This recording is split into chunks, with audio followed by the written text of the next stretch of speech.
Item number 2. Yeah. Trade Trey Hendrickson. Yeah. I know.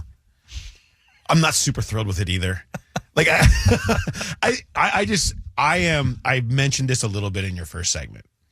I am just sort of there's a lot to fix. Mm-hmm. Go all in on all of these young guys and go. It's not a matter of like, oh, gotta save the money. Mm-hmm. I think philosophically going young together with a bunch of people and getting more picks, specifically those in the draft where you'll be able to get a premium pick lineman in an assumption that you'd be trading Trey Hendrickson, or maybe you're getting a player back, a young player of some sort, whatever.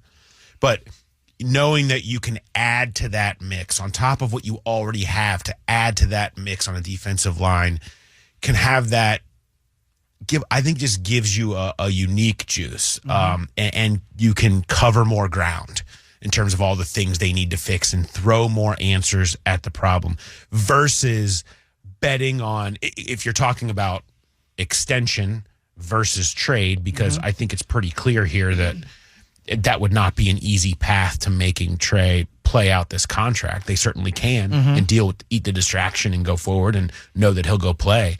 They can do that. But if you're talking about one versus the other, I'd rather take the chances that a bunch of young players cohesively create a sort of unique pass rushing juice to them versus you're going to continue for multiple years to get something resembling what you have been getting out of Trey Hendrickson. If you told me I could get the last 3 years I just got out of Trey Hendrickson, I would pay him more than Nick Bosa. Mm-hmm.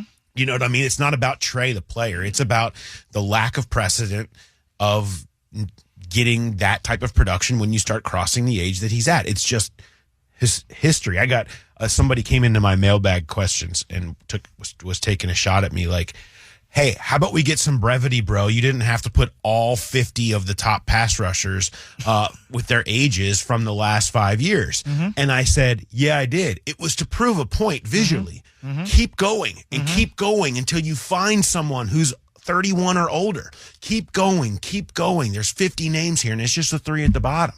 You know, he didn't have to read all those names. I think he wanted to. I was trying to make the point that you don't have to read. There's so many. Right. You just keep going until you find anybody with the age on September 1st of that year that actually ended up in that world that Trey has lived in. Mm-hmm. Okay? Maybe he does. Mm-hmm. But I would rather bet on a bunch of young players coming together to do something, not what the Eagles have done, but like Eagles-ish, right? Yeah. Eagles adjacent, Rams adjacent, then you're going to get what you got out of Trey Hendrickson.